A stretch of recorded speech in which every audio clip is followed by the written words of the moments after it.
BTS member সুগা যে এসেছিল সবচেয়ে দরিদ্র একটা পরিবার থেকে। ইনফ্যাক্ট নিজের স্বপ্ন পূরণ করার জন্য সে ছেড়ে দিয়েছিল নিজের পরিবার। শুধু তাই নয়, আজ এ পর্যন্ত আসার জন্য সুগাকে যে ধরনের চড়াই উতরাই পার করতে হয়েছে সেই বিষয়ে জানলে সত্যি আপনি শিউরে উঠবেন। এবং আজকে শোনাবো তারই কাহিনী। সুগার জন্ম 1993 সালে 9 মার্চ সাউথ কোরিয়ার ডেইগু শহরে খুব দরিদ্র পরিবারে। দুই ভাইয়ের মধ্যে সুগা ছিল ছোট।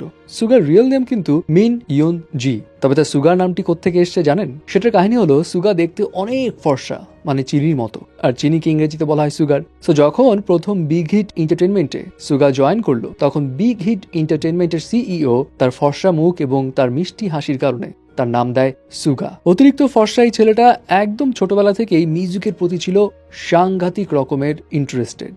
তার পাশাপাশি সেই স্টুডেন্টও বেশ ভালো ছিল, কিন্তু মিউজিকে তার যে ধরনের প্যাশন ছিল, সেই প্যাশনের কারণে তার পড়াশোনার প্রতি মনোযোগী সে খুব একটা হতে পারতো না। সুগা মাত্র 12 বছর বয়সেই র্যাপিং এর প্রতি অনেক ইন্টারেস্টেড হয়ে পড়ে এবং 13 বছর বয়সে ডিসিশন নেয় সে র্যাপারই হবে। এবং সেই ইচ্ছে থেকেই মাত্র 13 বছর বয়সেই সে গান লেখা শুরু করে, মিউজিক্যাল ইনস্ট্রুমেন্টের ডিজিটাল ইন্টারফেস সম্পর্কে জানতে শুরু করে। আর তার এরকম আজব কর্মকাণ্ড দেখে তার বাবা মা ভীষণ রেগে যেত। তারা চেত সুগা এইসব মিউজিকের জঞ্জাল তার মাথা থেকে বাদ দিয়ে পড়াশোনায় যেন মনোযোগী হয়, সরকারি চাকরি করে এবং তাদের পরিবার থেকে দারিদ্রতা দূর করে। কিন্তু সুগা তার বাবা মায়ের কথায় পাত্তা না দিয়ে নিজের মতো করে মিউজিক নিয়ে চর্চা চালিয়ে যেতে থাকে, নতুন নতুন সব গান লিখতে থাকে। এবং একটা সময় সিচুয়েশন এত বাজে পর্যায়ে পৌঁছে যায় যে তার বাবা রেগে গিয়ে সুগার লিরিক্সের যেই শিট ছিল সেটা ছিঁড়ে ফেলে। সুগার ফ্যামিলি তাকে তার গান লেখা এই সব কিছু ছেড়ে দেওয়ার জন্য চাপ দিতে থাকে। সুগা যখন বুঝতে পারলো তার পরিবারের সঙ্গে থাকলে নিজের স্বপ্ন পূরণ একদমই করতে পারবে না, তাই তখন সে একদম খালি হাতে পরিবার থেকে বের হয়ে আসে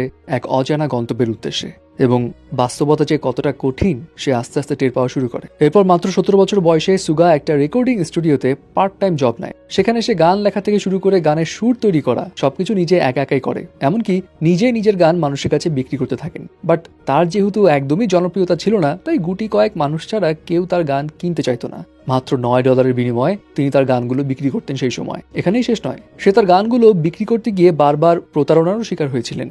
ইনফ্যাক্ট বিটিএস এ যোগ দেওয়ার আগেই কিন্তু সুগা একজন ভালো র্যাপার ছিল। সে আন্ডারগ্রাউন্ড ডি টাউনে গ্লস নামে বেশ অ্যাক্টিভ ছিল। এবং 2011 সালে বিগ হিট কোম্পানি যখন অডিশন শুরু করে, তখন সুগা একজন প্রডিউসার হিসেবে সেখানে অডিশন দেয়। কিন্তু তার এই অসাধারণ ট্যালেন্ট দেখে বিগ হিট এন্টারটেইনমেন্ট তাকে বিটিএস এর মেম্বার হিসেবে নিয়ে নেয়।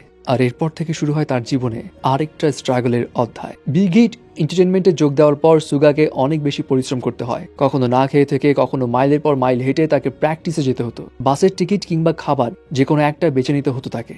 মাত্র $2 দিয়ে তাকে একদিনের খরচ চালাতে হতো। আপনি জানলে অবাক হবেন, এজেন্সির সমস্ত খরচ